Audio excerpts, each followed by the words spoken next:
Hi, Amy. I'm so grateful to be sat opposite you today, especially as having known you over a few years and getting to have the privilege of, being a friend of yours and really you holding space for me professionally and in a sister capacity. So I feel really grateful for this time to chat. So thank you for coming on and witnessing the deep growth that you've been through and all the wisdom that has really flowed through that I've personally just seen in one pocket of your life in the last few years. I'd love to know a bit more about your journey and how you came to set up Temple of the Feminine. Yeah. Oh, thanks, Maddie. Thanks for having me. I feel very seen by your kind words. So Temple of the Feminine came about in, I think, like 2018, 2017, perhaps.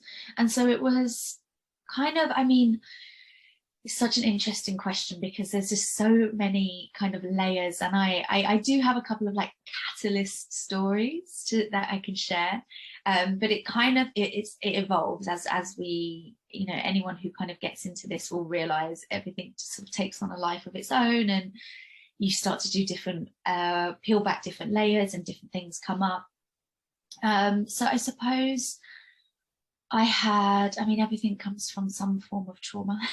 So don't know if I there's a feel you. content warning that should be just basically I should walk around with content warning because I have no fault in these things. They're just so integral in my life. But I've had back in I was maybe on some sort of like spiritual personal development path for a while whilst living the kind of normal life. I'm doing kind of quotation marks, working in a normal job, which maybe I'll get onto in a bit.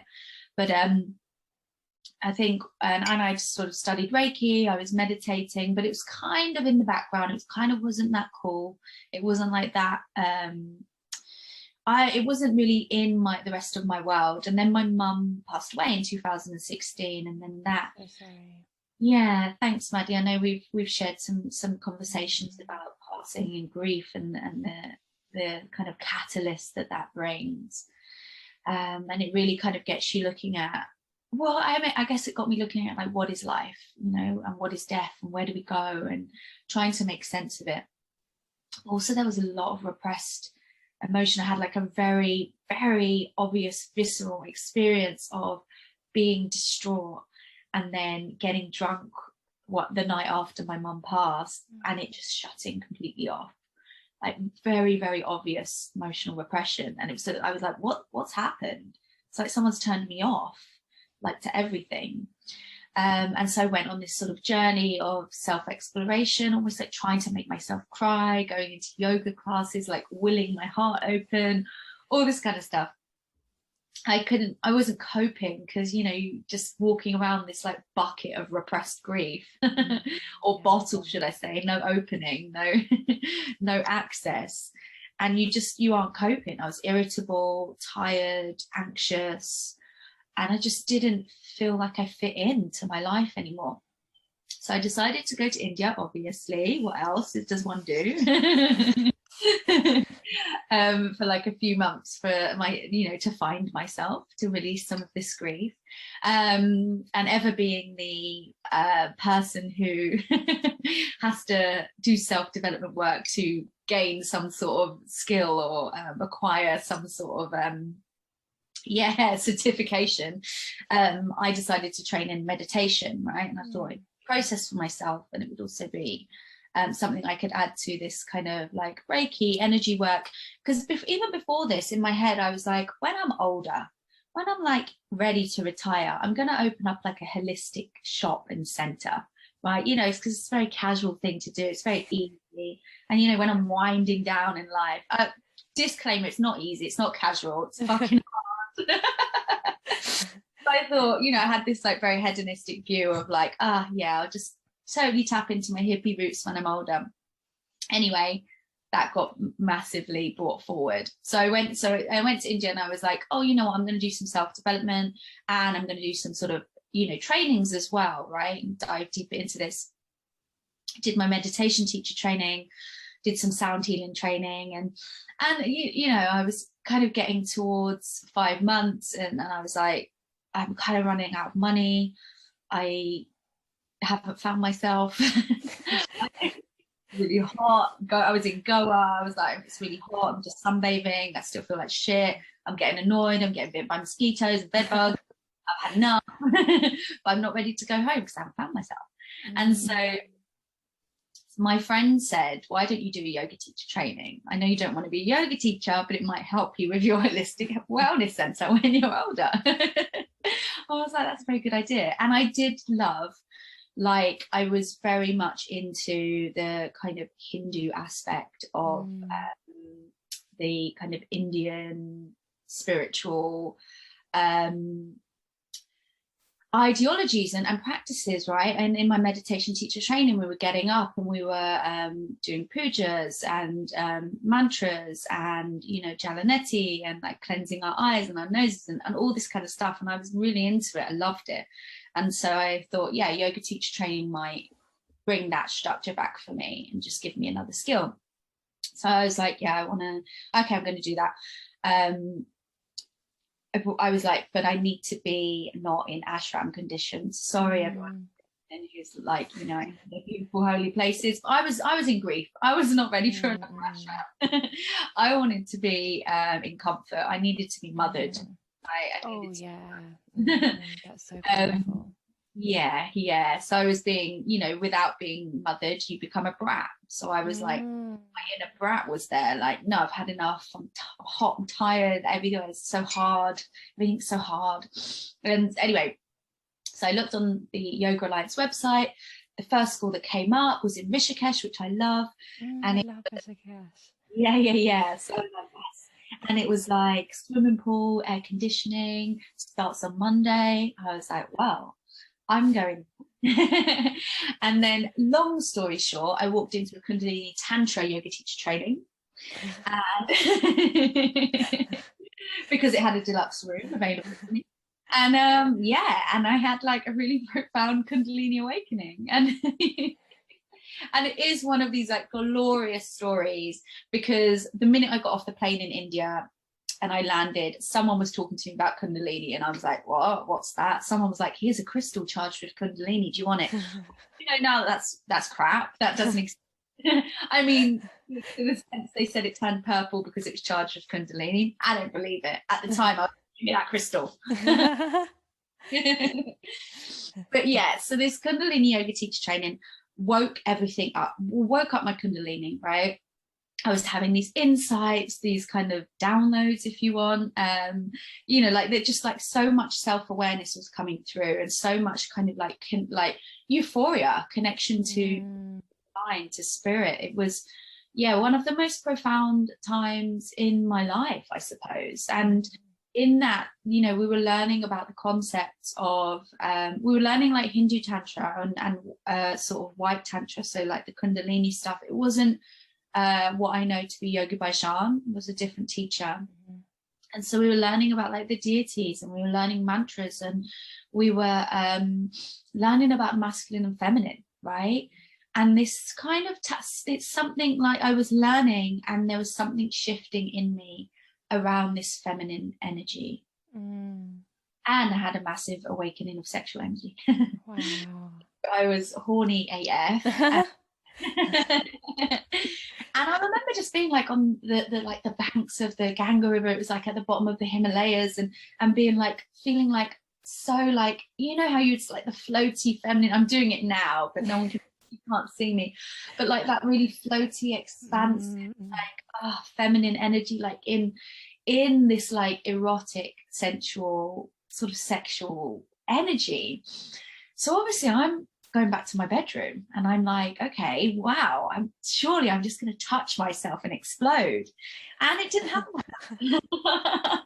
It was like, oh, I've got these really like, you know, I would go from that space and then go to like masturbate and like stop breathing, like hold my breath, my body tighten up, get into fantasy. And I was like, oh wow, I just kind of really became an observer of what I was doing.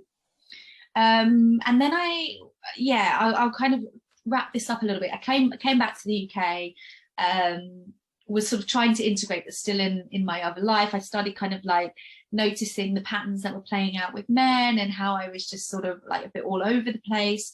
So I went celibate for a year. And in this time, I went celibate with anyone else, and I started to explore myself and my own sexual energy and a lot of self practice. It was boring. I had to sort of learn to come whilst meditating for a start, like to just break this, like porn addiction, these fantasies, go into this disembodied connection to my sexual energy.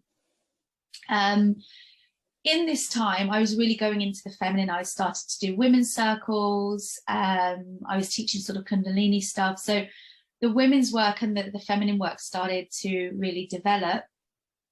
And that was sort of the temple of the feminine. That's how that started. And it was sort of like sensuality and reconnecting to the feminine. And then when I was ready, I started to kind of bring in the sexual energy stuff. And I, as you know, Maddie, like I've done, then went on to do a number of trainings around that, that I just keep filtering in and keep evolving my work. So that is how it started. And it has just developed and rooted and grounded in a lot more, right? I'm less sort of out there and, connected to there. And I'm more like, it's been a journey back into my body, I suppose. Yeah. And then like, what we've, and now I integrate as well. And I couldn't see this at the time when I started, but prior to this journey, I worked in the criminal justice system as a probation officer, and I worked with high risk people who'd committed high risk offences. So I worked with a lot of people who'd committed sort of sexual offences, right, and crimes and domestic violence and all this stuff that has given me like a real understanding of the world of sex and shadow and the human psyche. And actually now I would say, although I'm, very spiritual, a lot of the work that I do, I have, and my understanding about humans and sex and life probably comes more from an integrated sort of psychological understanding. It's not really, and it wouldn't, like connection to God and goddess is always there, but like to root it down, it's like integrating spirituality with psychology, I feel is really, really important. I was thinking about this yesterday. I guess Carl Jung is like one of the main teachers, and yesterday I was like, I need to really get on board with more of his teachings. And I've not read too much of his work, but every time I see something, I'm like, yes, that feels spot on, or that's teaching me something, that's learning something. So it's developed into that as well. And now I feel more integrated with all these parts and how they all show up in my work. Oh, this is so potent. Yeah, and I feel like I was listening to you so eager and excited because I didn't know the full backstory. I was like, oh, wow, and then what happened? And it's beautiful to know your work now, and having had the pleasure of being in one of your rituals when you were teaching careers and stuff, and really teaching this Kundalini piece, how you've really woven this together to create a very pragmatic offering, really grounded offering of these potentially esoteric principles. I mean, that, when you think, the great thing about Kundalini and yoga as well, there's quite a lot of research that backs it up, right? We're learning more about the body and like what happens on a sort of energetic and cellular level. I wish I could give you some research, but I don't have it to the top of my head. It's almost like the mechanics of the body, right? And how we in some sense it feels sort of magic that the sort of kriyas that they do this, and then on another sense, when you kind of understand like cellular memory and nervous systems and our physiology, it makes total sense at the same time. Totally hearing that dual perspective. And how powerful this work is, and how it does work, how it changes us on a physiological level. But one thing that has really helped me to be where I am, I suppose, is the integration of different perspectives, you know. So Kriyas are great, right? And Kundalini yoga is great, and we can create these shifts on an embodied level, and have and have experiences of oneness and the divine and God and sexual energy. But then I believe we also need to really have a cognitive understanding of what that means to our lives, and what that means to our place in our lives and our place in the collective and the world. So, you know, it's great to have experiences of oneness, right? But then we, you know, a quite a common spiritual view or teaching, and in that space, is we are all one, right? Which is great, right? We are, and we are also very separate, right? And it's like you've got to kind of understand the both and have an experience of both, I believe, to have a really integrated way of being and living and teaching and understanding the world. Because as Maddie, I know that you'll know this, you know, like these sort of spiritual teachings, when we have these experiences in these high energy spiritual practices of like oneness and no separation and divine, like very easily bypasses the fact that we are human, right? And there's a lot of humanness that needs to be addressed, right? And when we're too in our human, I suppose, and we're too like navel gazing, separation, me, then we lose sight of the fact that we are part of a collective. So it feels like the two really need to be integrated. Yeah. Yeah, I so resonate with what you're speaking to, and having gone to either side of the pendulum, you know, being so open and like really exploring and just loving and like really being ravished by the sexual energy that's possible, and then also being on that spectrum of like celibacy and the inwardness and the focus. And but really, I guess similar journeys, it's like the healing, the health, a bit like the life is found at the center. That's where we can live from like a grounded place, where we can actually be human, rather than these kind of aspects or these parts of our growth and healing just running the show. Yeah, totally. And trying to get from one to the other all the time, right? Struggling, like when you have those experiences like that, like, oh, I'm so open, my heart is open, I'm one. And then you realize that you're human, and you're like, shit, no, I've got to get back to that other place. And it can create, it's a bit a splitting within oneself, I suppose. It can create this splitting. And something just that's been really healing on my journey is knowing that I'm all the parts valid. And it's not like, you know, I hear it a lot, like, oh, you know, every time there's a moon, people are like killing parts of themselves, burning it, right? That part dies. And it's like, parts do die.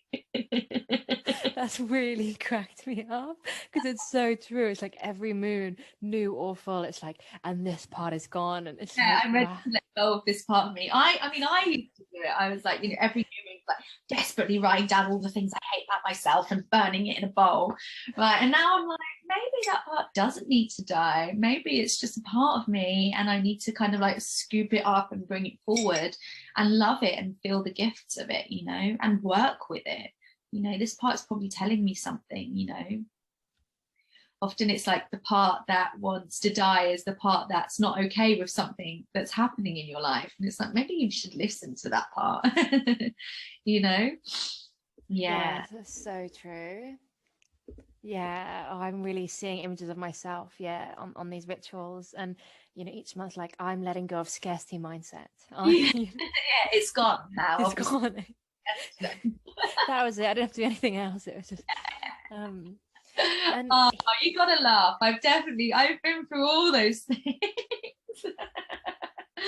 Oh dear. And I really love this humorous side of spirituality and healing. I really feel like it gives so much self-compassion and permission for us to kind of like work it out as we go along, and that we don't need to be perfect. We don't have to have everything right. We can be messy in it and be kind with ourselves. Yeah, totally. And you know, I laugh like not to, you know, I think the laughter has replaced what may have been shame for me. Like I might have felt like real shame, like that I have a scarcity mindset. There was this, I used to have this like huge, like shadowy kind of belief that because I'm sort of a spiritual practitioner or a spiritual person, that I need to be this sort of perfect spiritual being. And like I would just shove like anything that wasn't that into the shadow and try and keep it with every moon, you know? And it's like now it's like I can laugh about these parts of myself, like they are me and they are what like, you know, deserving. And I'm a whole person. I'm not part of a person, you know. And, I and love that. I feel more from doing that. I'm more fully in my body, and I feel more grounded and integrated. I'm sure there's parts that I'm still chopping off when they're ready to come back forward. Yeah, inviting them in. I do believe, you know, my core beliefs are not binary. They're not that polarized. They're not this notion of good, I'm good, outside is evil. It's like and this also is a lot of the integration of my work within the criminal justice system and seeing it and experiencing it, right?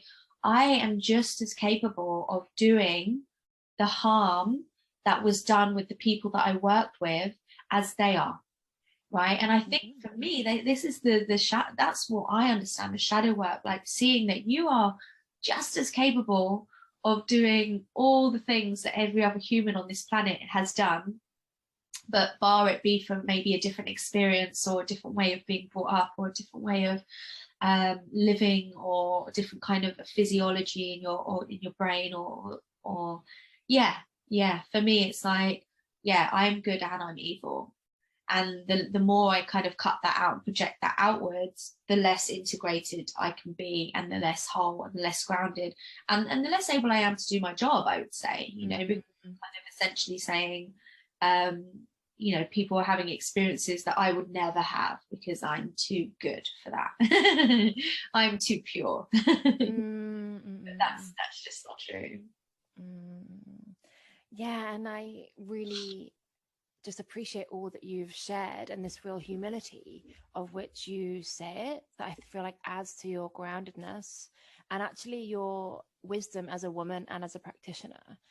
Because I feel like, you know, as you were saying that around that this could never happen to me, I was reflecting on trainings where, you know, I've been shamed by teachers or like, you know, feeling that they're above it. And this is something that, you know, perpetuates this kind of like trauma cycle of going to these places, these trainings, these workshops, and then having to heal from something a teacher has said, and then then having to process that or taking that on or putting that in the baggage. Wow. I mean, I resonate because I have handed over my power to people in authority or people that I have perceived as being sort of above me and wiser. And I still notice that part of myself who gets a bit like jittery in front of someone that I kind of maybe idolize and for good reason. Sometimes I, you know, adore someone's teachings and who they are but I guess you know, now we can track it because we've seen how we can do that. But, you know, yeah, when you don't have this grounded sense of self, when you don't see the shadows piece in that way, and you don't see that you are all of it, and as by virtue of being human, you are capable of all the experiences on the spectrum of human experience. When you deny that, when you like cut that half, so you can't, for whoever's listening, you can't see, but I'm making like a scale with my hands, and for example, one end is good, great, amazing, and the other end is pure evil, nasty, right? And if you kind of like cut that lower half out and be like, that's not me, you get, you know, that's a real it's a God complex, right? You get like this God complex sense of self.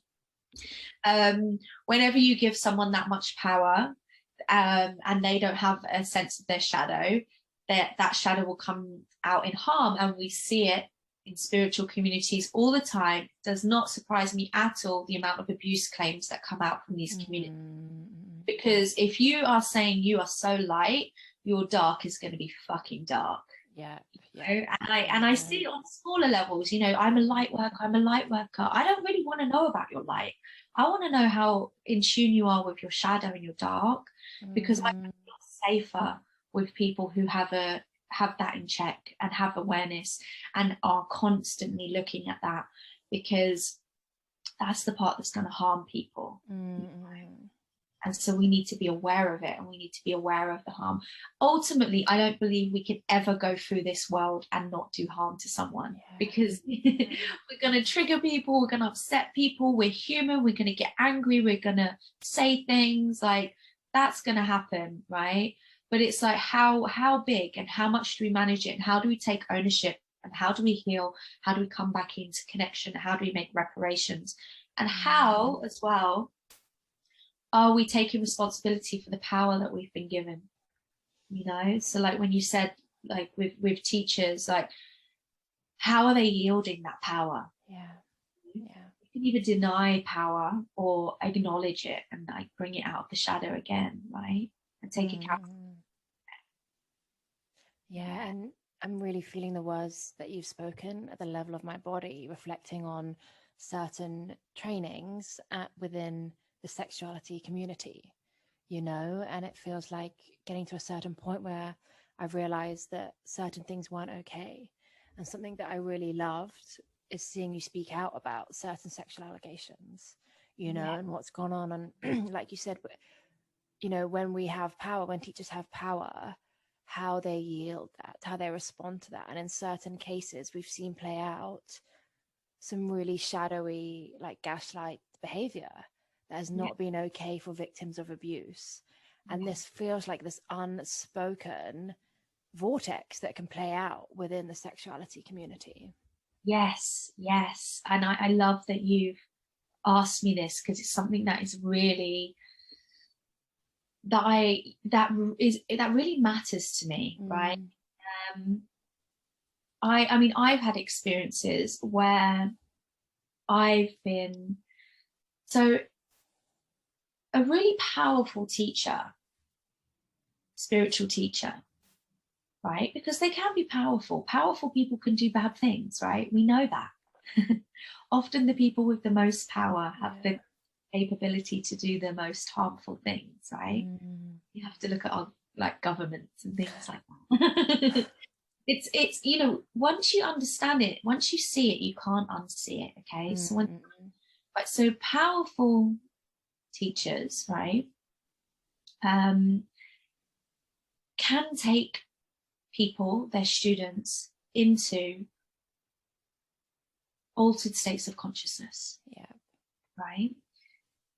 Altered states of consciousness through energy work, right? Sexual energy, Mm. or through energy work, right? Working with energy. When you're in an altered state of consciousness, it's not dissimilar to being drunk or on drugs in that Yeah. sense, right? And if you have responsibility, if you're the teacher, if you're the person who led them there, right, you need to have responsibility for how that person navigates in that or is navigating that space. And we are adults and we're sovereign beings, and we choose and consent to go into those spaces and have those experiences, right? The difficulty is when you start having sex with these people or have sex with each other, right? Yeah, absolutely. And there's sort of, I've seen two ways of it being done. Like the preferred way is when it's out of the shadows and it's spoken to, and it's like, yeah, sex can happen in between the practitioners, the facilitators, and the participants, right? And when it's out in the open, there can be an accountability process around it.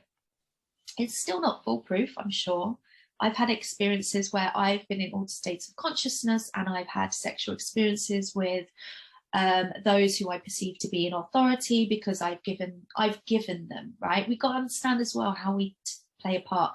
I have given them a godlike status, Mm. right?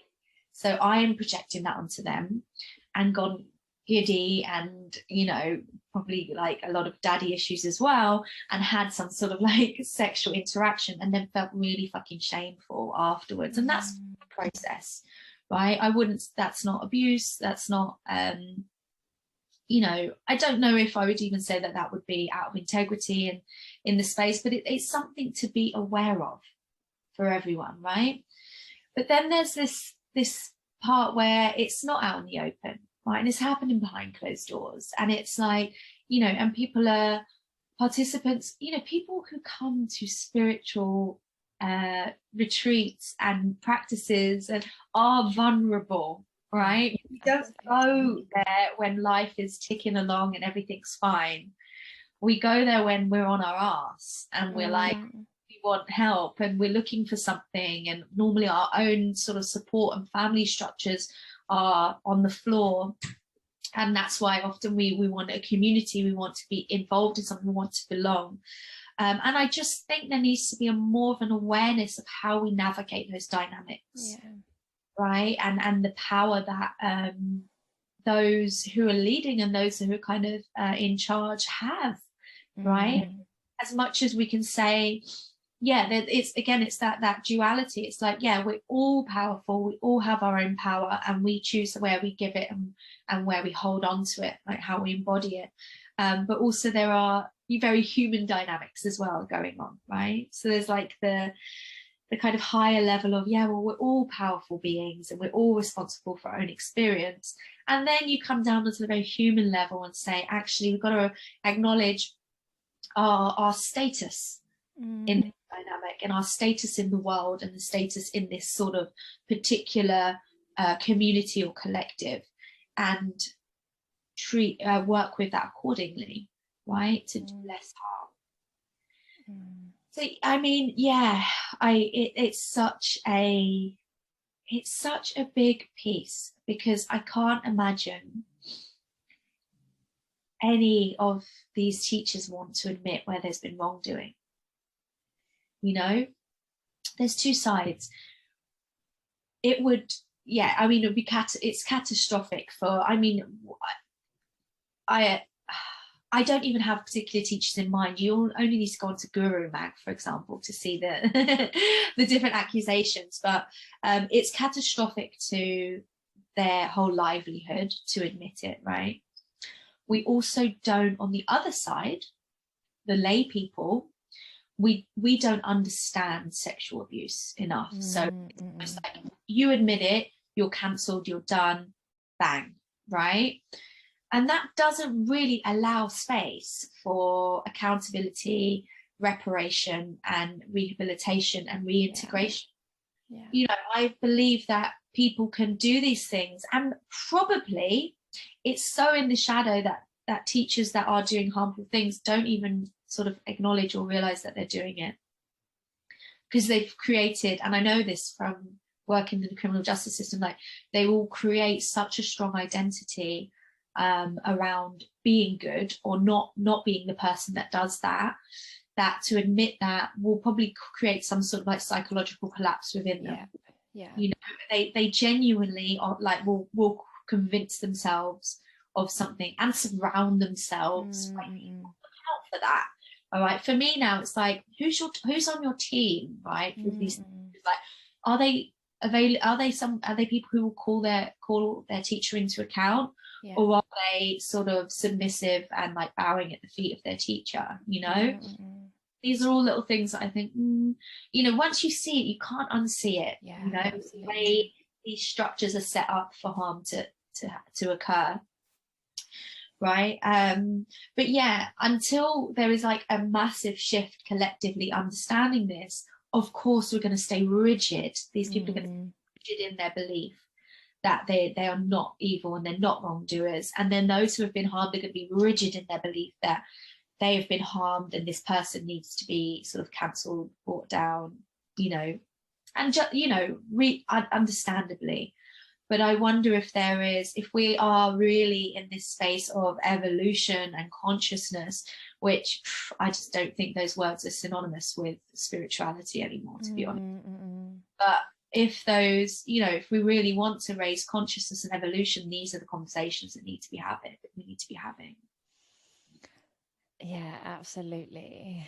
Yeah, and I'm so grateful for you speaking to this with your wisdom and your insight from the criminal justice system, and your insight into different communities and trainings within sexuality and trauma, and piecing these together so that we can have this dual perspective on how it works, rather than just one-sided, or just wanting to make anyone wrong in the situation.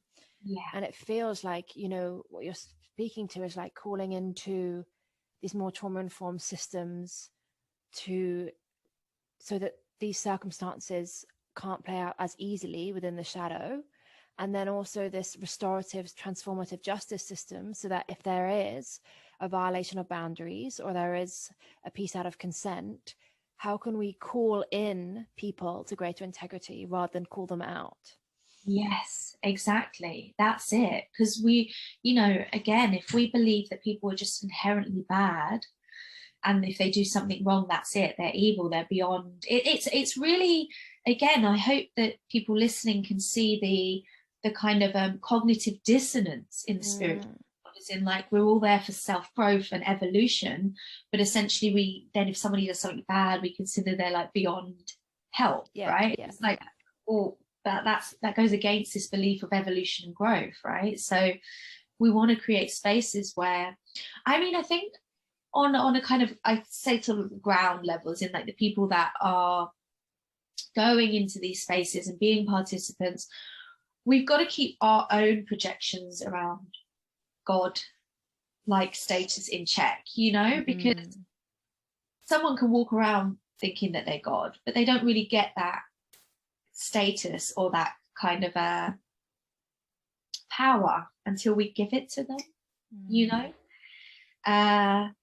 But yeah, I think so. I think it's like a collective acknowledgement of what's happening, right?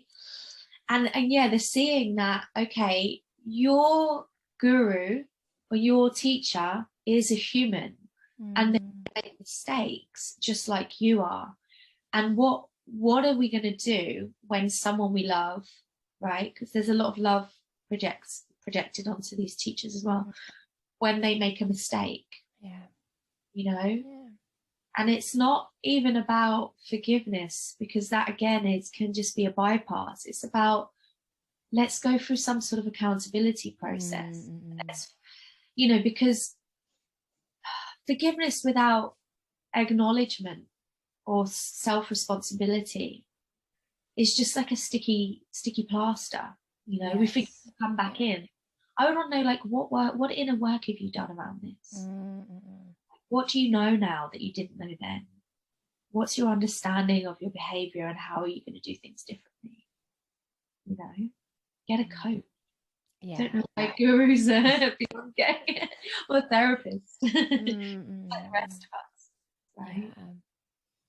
And this feels, so pertinent in terms of the evolution of the field of sexuality, in terms of, you know, for people that, are coming into it for the first time, like, who are your teachers? Who do they go to? Who's their supervisor or their support system? Who are they held accountable to? Otherwise, it does feel like they hold all the power. Yeah, totally. And I think just coming back to what you, the kind of term that you mentioned about like being trauma informed, I think it's so important, and it's quite new, right? Trauma work is quite new, but I think it's gonna change the face of things, because what area of life is more traumatic than sex? I just don't know, right? It's like the biggest, most distorted, shadowy part of being human that I know of, right? And yet we go into these sort of spaces without this understanding of our nervous system, right? These altered states that I spoke of can also be like a really dysregulated nervous system. Yeah, absolutely.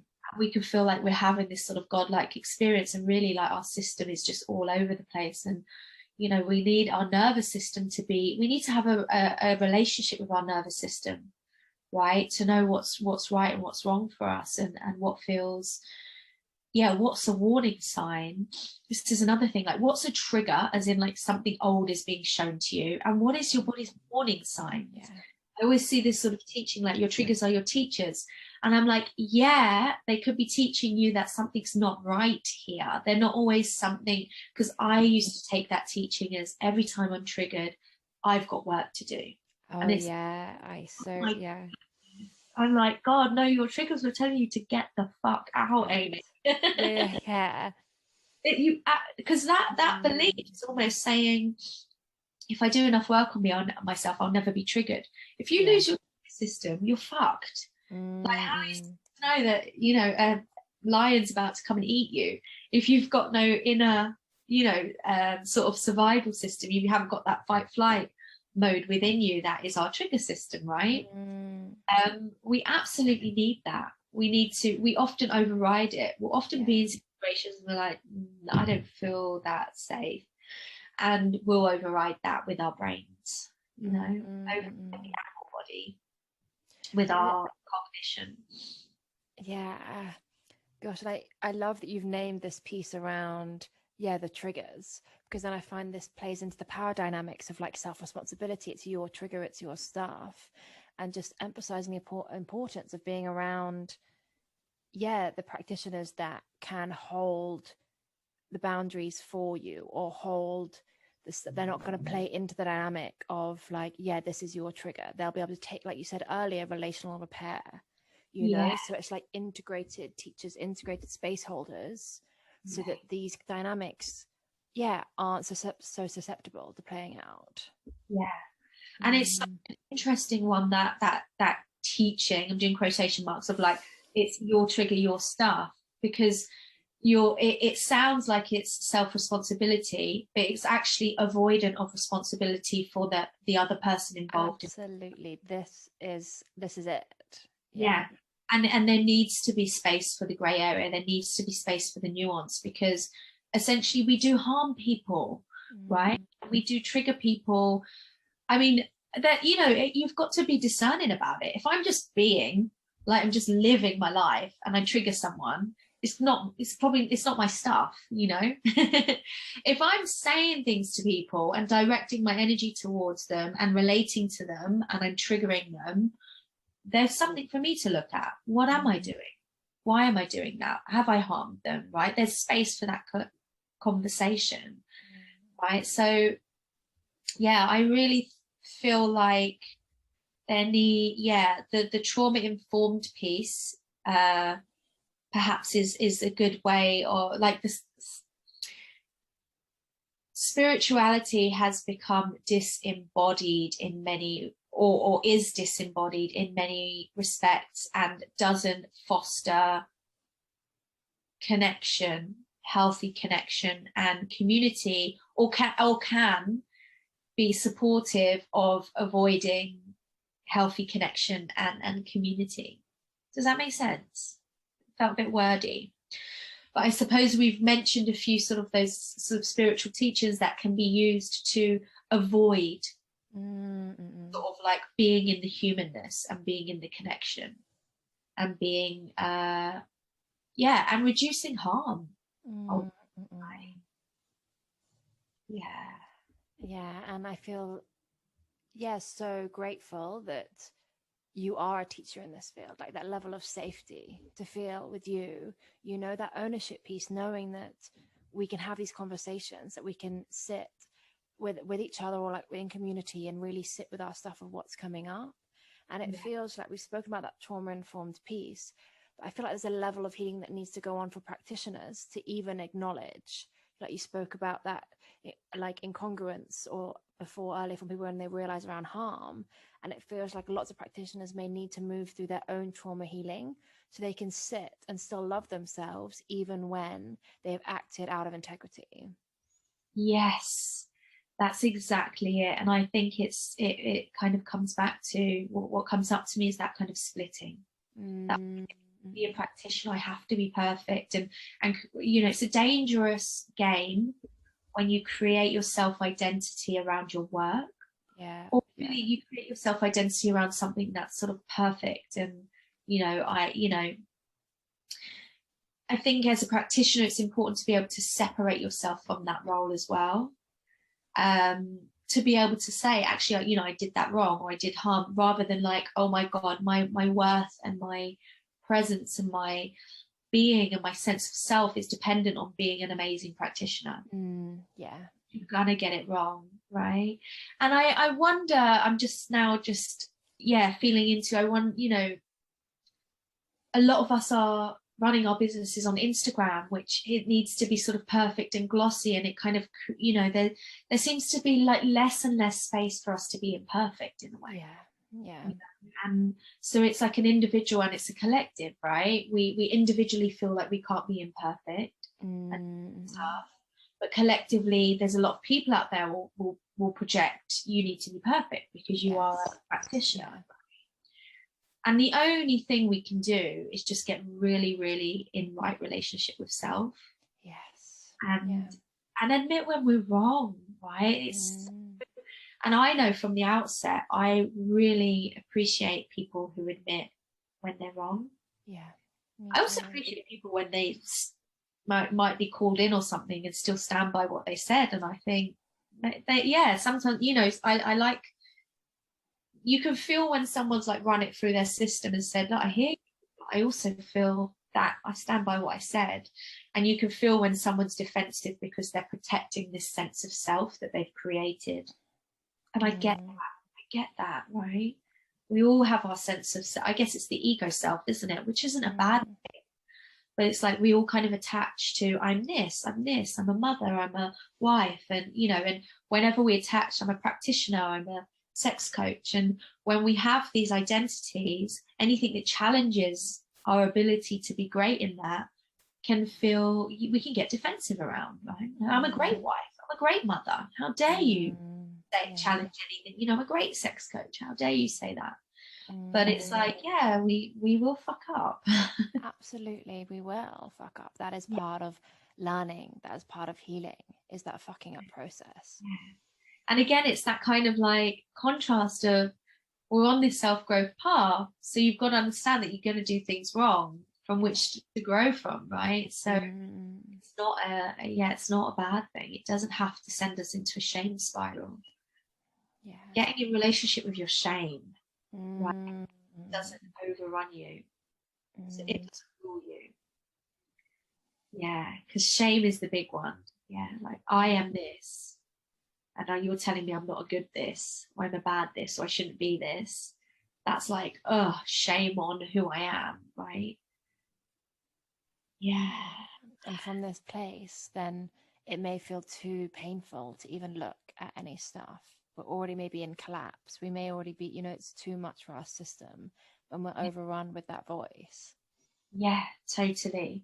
And I love you. I mean, I love your language, Maddie, and I resonate with it. And it brings me into sort of like contact with, yeah, like the nervous system again. And yeah, I even remember just last year, anytime anyone would sort of say anything that wasn't praising me or supporting what I said on Instagram, I would get really out of regulation. I'd be like, trying to process, like, and slowly, I've learned to self-soothe that part of me. You know, I've learned to kind of like regulate that part of me. It doesn't throw me off so much, you know. And then from that space, right, when you can self-soothe, you can be discerning about how you respond, or if you respond. You know, not everything requires a response. Sometimes you're like, yeah, they're right. That is something that's true. Sometimes it's like that being mean, trolling, or, you know, you can get discerning. But before that, everything felt like it was an attack on my business, attack on practitioner, attack on everything that I feel, attack on the only thing that I've got to identify with in that moment. Yeah. Oh, just really celebrating this journey and the sense of ease that it feels like it's come from this ability to self-soothe and bring it back to yourself, and that separation. And it feels like it's almost like this is conscious relating in with your business. This is part of this like real, mature relating that steps out of codependency. Because one thing I've noticed is I work with other practitioners with like supervision, and quite a common theme can be like a codependent piece with our business. So it's like, I need to show up in this way to be loved. I need to show up in this way to receive the praise or the recognition. And what I love is that you've had that praise, you've had your business be wildly successful, and then separate and really self-soothe and not completely identify with that, and therefore not be in that kind of codependent relationship of being like needing to show up as that person even if it's not authentic. Yeah, I loved it. Like your language that you use and the pieces that you bring in, like this piece around codependency, is just bang on, spot on. And let me just say, I'm still a bit codependent in my in my business. I don't like it if someone's not vibing with my work, or or like if sessions not landing, or someone didn't like it. It definitely still exists.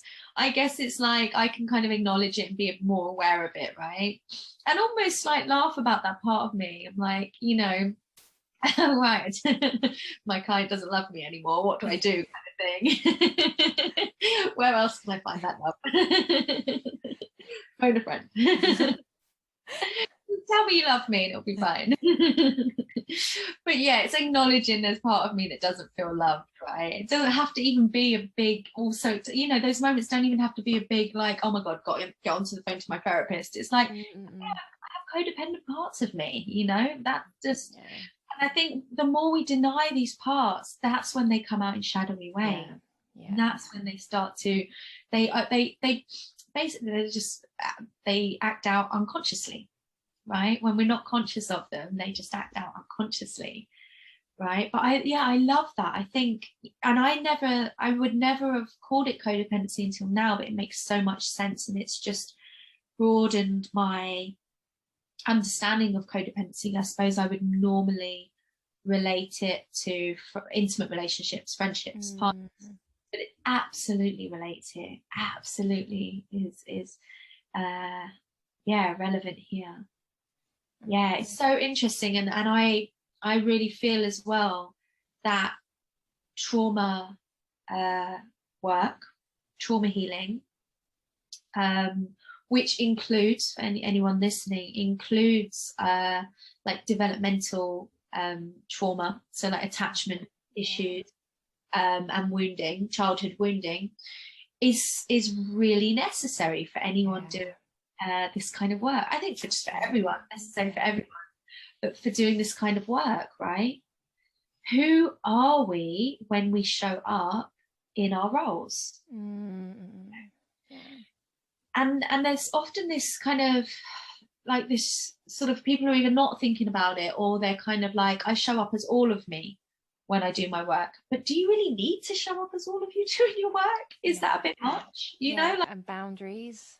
Yeah, exactly. I show up as a practitioner, right? And I, you know, sometimes have these conversations like around how I show up on Instagram. I was like, I'm not gonna show up on Instagram like in the same way as I maybe show up in the bedroom with my partner. Although sometimes those black boundaries are a bit blurry for me. But I get to choose how I show up. But it's just important that I'm conscious of who's showing up, you know, and I'm aware. Not everyone gets all of you, you know, not everyone needs access to all of you. And I think that that's a good, you know, because there's this, I guess I'm talking more maybe about social media here, but there's this kind of like pressure to be real or authentic, and then vulnerable as well. And I've at times been too vulnerable, and I've shared things that were outside of my nervous system's capacity, and it's put me in dysregulation. And that's a learning, you know, actually you don't get to know everything about me. And I had to sort of check in and work out like why I was doing that. Love me, I've been through hard times. And it's so interesting you share this piece, because like a phrase landed for me the other day. One of my supervisors named it vulnerability porn. And I was like, whoa, it is that. Because I was saying, you know, I'm quite boundary on social media. That feels so right for my business and my life. And that's where I find like my best mental and like spiritual health. And I was like, oh, do I need to be like, you know, being friends with some influencers, and they're very online a lot. And I was like, that's not where I'm in my relationship. I love my boundaries and feel I can serve best from that place. And then, my supervisor said, are you sure it's like just people are showing up, or is it vulnerability porn? Like, are we in an era of like pouring ourselves out as like, also like an idol piece as well, like, oh, can I be more, I'm more vulnerable, here's more of my trauma, you know, like almost like a competition. Oh my God, yeah.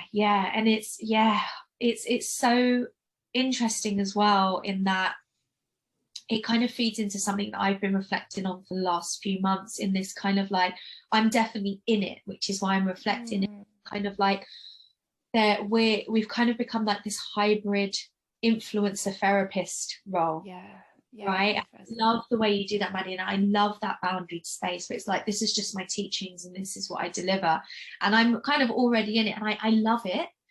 And I'm seeing like, how much of yourself do you commodify, right? Almost like there is something about embodying the teachings, right? And then there is something about, not everything that I teach I have to have experienced or be doing, or, you know, I teach self-pleasure, right? And like in a really sort of expanded and grounded way. It doesn't mean like every day I'm self-pleasuring for 10 hours. It's like you can teach about relationships without being in a relationship. And then on the other side of the spectrum, it's like, you can really commodify something like, oh my God, I had a trauma and now trauma therapist. God, I'm in relationships and I'm a relationship coach, you know. And it's like, when you really commodify that, there's no space for, oh, my relationship broke up, I'm still in a relationship, you know, like, you've got to, yeah, we're going to have our experiences and sometimes want to share that or not, but you don't have to have had the experiences and be sharing it necessarily to be trained and skilled in what you do, right? Does that make sense? Oh, total sense. I feel like you're speaking to my heart so deeply. And Yeah. it is such a nuanced era that we're moving into as practitioners, that people can be expected to be online all the time. They may want to know what you're up to every day. And it's just this, you know, I remember when I was with my first therapist, and she didn't have Instagram. And then now I'm working with people and I see their Instagram, and I was like, this is a whole different, like, just new boundaries. You know, how do we navigate this era of people being online all the time and sharing all the time? Yeah. And it's so interesting you said that, because none of my teachers are on Instagram. None of the teachers, none of the therapists, none of the coaches that I've worked with, apart from business coaches, are on Instagram. Right. And actually, when you look at the kind of traditional therapy model, you wouldn't know what's going on in their lives. They would actually not tell you, and you wouldn't choose a therapist based on how well they've therapized themselves, or like how good their relationships are, or like what their, you know, how many addictions they have, or anything like that. You wouldn't need to know that in a therapist, but we kind of expect more from people, from our coaches and things now. And I guess in a sense, it makes sense, because a lot of people are doing this work without training that comes with a regulated body. When we go to a therapist, we trust that they have a whole sort of staff network and mentors and a body of regulation to keep them in check that we can go to. And in some respects, there's a lot of red tape in that, right? Not a lot of space to expand and bring in different modalities and different parts of ourselves. And now we've got the other end of the spectrum. We've got like spiritual work, which is completely unregulated.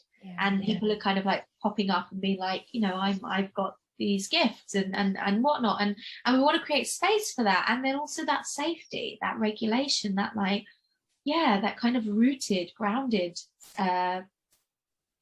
boundaried, it's kind of, again, it's like that meeting in the middle, right? The kind of the more freedom than perhaps traditional models allowed, but then also the regulation that allows for safety and for trust and accountability. It's an interesting world that we're living in. And it's really lovely to hear the level of self-reflection you have, like this meta self-reflection around like, wow, who am I within this changing model? What does that mean for me and my business in these pieces? And I feel like that creates such a deeper sense of safety with you. And, you know, with this, knowing that you kind of have this self-awareness and the willingness to look at your stuff and look what's coming up and like navigate support if needed. how do you kind of bring all these different threads together for the work that you kind of do, and how does that grow? I imagine from when you first started Temple of the Feminine, your work was a certain way, and I'd love to know how, yeah, these themes have evolved for how you work with women now. Yeah. Oh, it's such a good question. Because yeah, I just think back, oh bless me, when I first started. But it makes me think, what am I going to be like in 5 years? Bless Mm. that podcast, Amanda, thinking she. The thing is about consciousness as well is that you just don't know what you're not conscious of. Yeah, yeah, exactly. Yeah. Consciousness is this word. I mean, I'm using consciousness because what you said, sort of like that self-awareness and stuff, it just, consciousness feels like the right kind of word for it, like what you're becoming conscious of.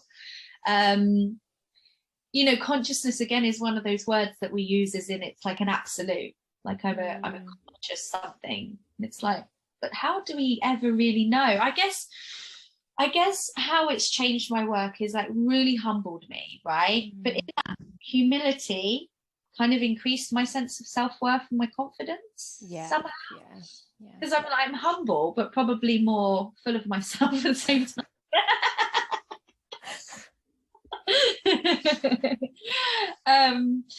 Yeah, but maybe in a bit more of a grounded way. I know what I know, and I know what I don't know, maybe.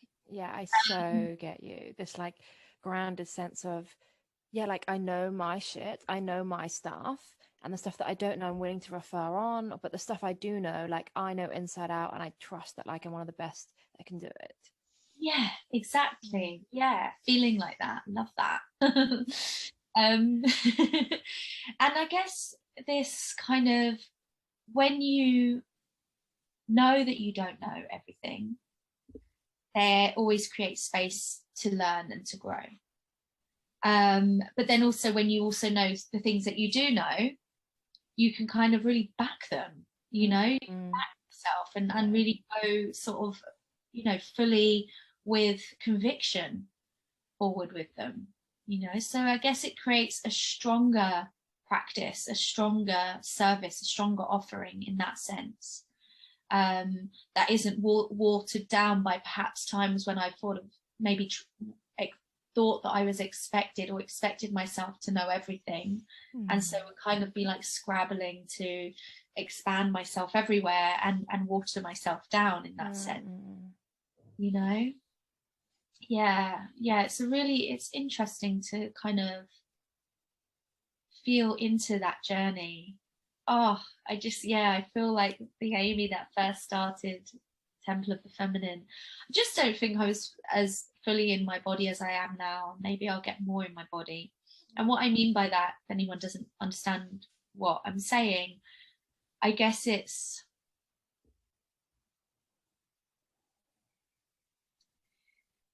for me, being fully in my body means being more connected to my wholeness and my own truth and my center, rather than perhaps my energy being pulled out here and there, and my energy not going up and out in my head and like out here, and being, I guess, when I'm more in my body, I'm more rooted and grounded and still and central. I feel like even just like I'm, like I put on weight over lockdown, but I feel like that's part of my embodiment, like part of my grounding, part of my rooting. I'm heavier, like I'm heavier to the earth. I'm more landed on the earth in that sense, which all sounds very esoteric and very kind of like non-tangible. But I guess it's like, yeah, I feel clear, grounded, and rooted in myself and what I do and who I am. But then I also know that I can get really esoteric and like, what does that even mean? I'm just a combination of experiences that I've had have made me who I am today. Oh, wow. Yeah, just really honoring this journey that you've been on. And I feel like this could be a topic for a whole conversation in itself, but really appreciating and celebrating like the changes your body went through during lockdown, and that this Yeah. allows you to be more grounded, looking at it from this way. I'm just like, oh, this is so beautiful. Yeah, it feels like when you're able to separate this sense of like what your body looks like or what size it is from what society tells us that means. For me, I'm like, my pelvis feels like the pendulum, Mm. right? And there's weight there, and I'm in the middle, if that makes sense. I feel like I'm landed. I've arrived in this body, in this life, at this moment in time. I'm open to jetting off again. That is so beautiful. I have arrived. Yeah, I'm always open to these things wavering. Probably even just Yeah, as being human, 1 minute having this conversation, and then tomorrow being like, oh wow, that doesn't resonate so much, yeah, and the freedom in that we're, yeah, having a quite, meltdown today. yeah. Yeah, Um, sure. okay, darling one, I'd love to check in with time, and if there's anything that you would like me to specifically address in terms of like the shop that we haven't gone into, or things that you would, just so aware of this. Because I feel like Yeah. we've gone like to other realms. I was like, wow, like talk all I know we really have. I wouldn't even know how you would put this in a title. This wasn't the questions I was sent, Madeline. I know, and I was thinking that I was looking at my questions and I was trying to weave them in. I was trying to think like, how do I weave this in from where we are? Like, I'm sure I can get this one in. No, I loved it. I feel like these are conversations that I love having. Yeah, I'm sorry to any listeners if you expected more sex. And this is wholeness. This is the wholeness of sex and life. Yeah, exactly. Absolutely needs to be part of the conversation. I'm moving. I never really was, but I'm kind of going to be moving away from the kind of like touch yourself here, do this, like get into pleasure. It's really important, but there's just so much more that's ready to kind of be birthed through me. That kind of looks maybe at the overview and things. I guess the pieces that we shared. This how this sort of fits into society and the collective and the bridging of that kind of like spirit matter humanness godlike stuff. Yeah, this real like right relationship piece that you named. Yeah. Mm. And how we root in our sexual selves in that, how we show up in our sexual selves in that, and responsibility of our sexual selves, right? Not just flailing around like having sex with anything and not, taking responsibility for our sexual energy and our interactions. Yeah, amen. Yeah. Amen. Okay, beautiful. So is there any, would you like to me to ask about the shop? Is there anything you would like me to share or promote for you? It'll come out, so maybe the end of December, early January. So if there's pieces that you'd like to name or...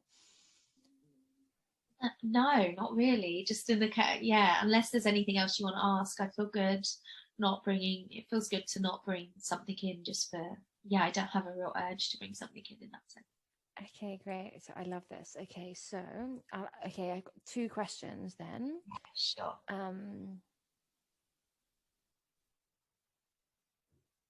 Yeah, so I'd really honoring. Actually, I don't. Okay, let me just. Yeah.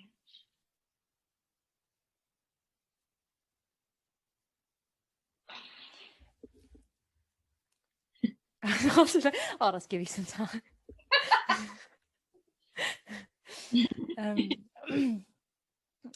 Yeah, I felt really humbled when you spoke about the humbling that's taken place within your journey. The growing up that's kind of happened within yourself and your business. And I would love to know some kind of key lessons that you feel like have come up within that feel like, oh wow, this is how I approach maybe relationships or sex now, as opposed to maybe even at the beginning, because it feels like you have gone on such a journey. And something I do love about you is like your integrity. I've been on like psychosexual somatics therapy with you, and just seeing this evolution of like these next level trainings and seeking the next appropriate support and going to the deeper levels.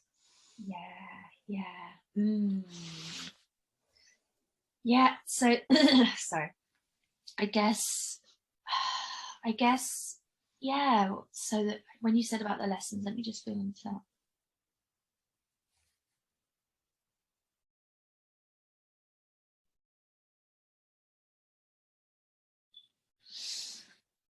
I suppose when something sort of really sort of tangible that I can share is when I got into so I found Tantra, as I shared, through sort of Kundalini white Tantra. And I was like having all this, I would call it maybe a sexual awakening. That word works. And I guess from there, I then started sort of doing all the trainings, being in all the spaces, doing all the things. And I thought that there was a place to be, and that place was to be totally open and in this like openly sexual space and be willing to try everything. And, you know, the work was to get okay with all these things, right? And if I was ever not okay with something, it was like, wow, I need to do more work on myself. And you know what? I'm not going to take full responsibility for that, because that was also reflected to me within these spaces. Yes, it's not a narrative that only I was embodying. And so the biggest lesson was like, actually, no. The only thing that I need to do is be true to myself, and that will change in any given moment. And, you know, I never have to be okay with things that I'm not okay with. And the empowerment is knowing what I'm not okay with and speaking to that. That's when I'm empowered. You know, I'm empowered. You know, it's empowering for someone to be like, I'm just not that sexual, and I don't want to be, you know, don't want to have sex again. That's not necessarily my truth right now, but if that was my truth at some point, I wouldn't necessarily think there was something wrong with me and that I need to fix myself to fit someone else's blueprint.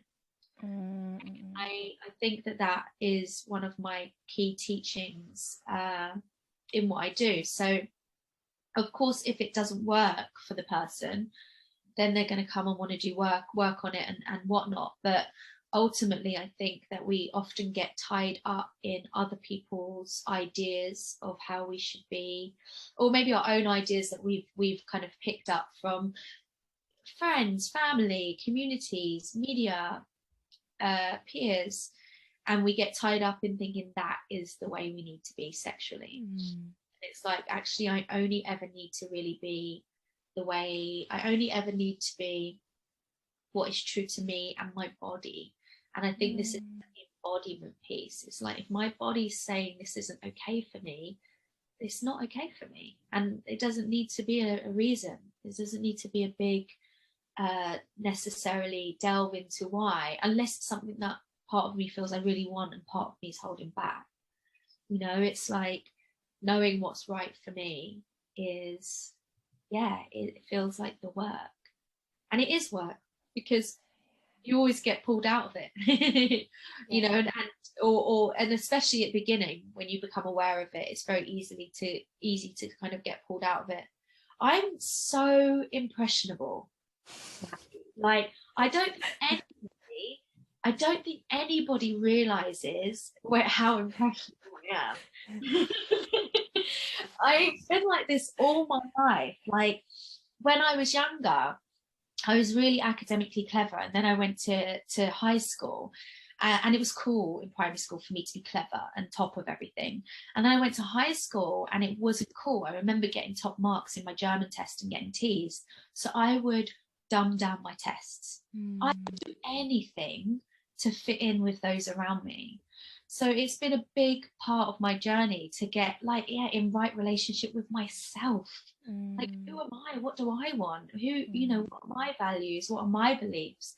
And then let people mold around me. Don't. But I was always trying to mold into other people, and to mold into other sort of things. You know, and Oh, and just, yeah, really celebrating that younger version of you. And it feels like this is, I'm so glad you brought this into our conversation, because I feel like within the healing or personal development community, we are more impressionable because we want to heal and grow. So therefore we can be bypassing our own boundaries. And I remember being at festivals and thinking, I've got to do this workshop because I'm afraid, and therefore I've got to go to my edge. And I'm like, oh, you didn't have to, you know? So just, I love this lesson of like, what is right for me, what is right for my body. Yeah, yeah. And I think, you know, I think it's fair to say neither of us have stayed in our comfort zones.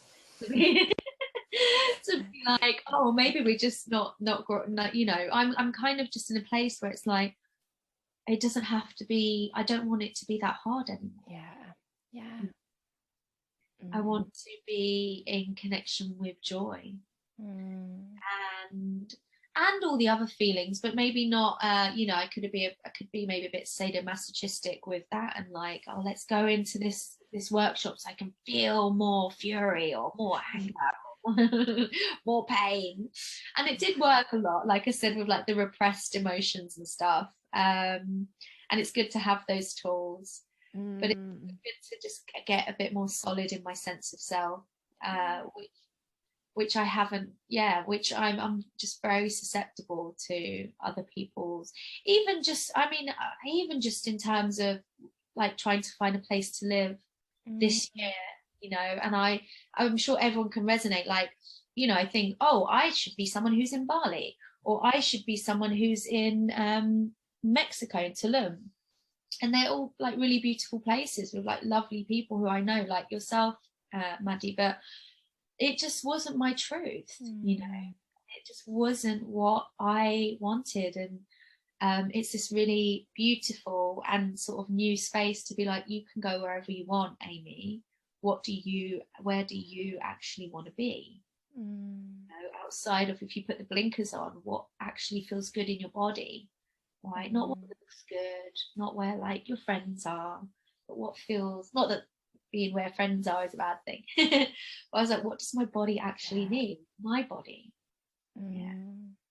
And so I'm in What, this little coastal town in the UK which with is blustery gorgeous, yeah, which is such a beautiful place to be, you know. And like, I know a bit about it, and I'm like, wow, that feels like so grounding and so nourishing. Yeah, thank you. And I feel so happy here, and it makes sense. Mm. And it wouldn't make sense to anyone else because it's not their truth, you know. Yeah. It is Mm. that age old thing around, well, not, I say Instagram age old thing of like designing your life on other someone else's sort of highlight reel, and like Yeah. you have to close your eyes and get like feel into your body around like what's your truth, Mm. what do you really want. Yeah, beautiful. What anchor to come back to? What do you really want? Yeah, yeah, what do you Mm. really Mm. Yeah, and want? thank you. And I feel like this has been such a beautiful lesson that you've worked, well, many lessons within that question. I feel like you just were pouring out some wisdom, and I was like, wow, there's so much here. And yeah, I'd love to finish on like, you know, knowing what you know now, and, you know, feeling before we, you know, started recording, we're talking about the word of contentment, you know, really tapping into this like content sense of self, and where you are now. I would love to know if there's any advice that you would give your younger self. Oh, my poor little younger self. Yes, I actually wrote a few things down. I got so just for anyone listening, Maddie sent me some maybe suggested questions that we haven't really touched on today. We haven't at all. I think like the first one, and then we're like, then we've just really gone into this own space. We were just telling all these spiritual gurus about themselves. But I got your email when I was on the way back from Morrison's, and I was like having this little word with myself, my younger self, and it was just like so cute. Beautiful. But this is the one I came up with. So it's Mm. like, so yeah, hey babe, I know you're in pain and you feel lost and confused, but that's because you're surrounded by the wrong people. You haven't found your people yet, but hang on in there, because one day all these parts of you that people right now are looking down upon and saying that are wrong with you, someday you'll see that they are your gold, and you'll be loved and celebrated for what makes you uniquely you, until eventually you'll start to believe it too. And in that, you'll blossom just as you should. Hang on in there. And in the meantime, you've got to start being your number one cheerleader. And that's a good thing, because I wasn't planning on saying about me being impressionable. Wow. Yeah. Oh, that was so beautiful. Like I was moved, like I was speechless at the end. I was like, wow. And what, yeah, powerful and insightful words to end on. You know, I feel like that's really sunk to another level. And we've spoken a lot about embodiment, and I feel like that has just really landed in my bones. And I feel so grateful for all that you have shared today, like all these really these snippets of wisdom, from like esoteric pieces to the groundedness, to the shadow, to the reflection, and then just landing on this really gentle, loving, empowering piece. Thank you so, so much, Amy. Yeah, thank you, Maddie. Thank you. Thank you for having me. My I really pleasure. appreciate you My and your pleasure. reflections.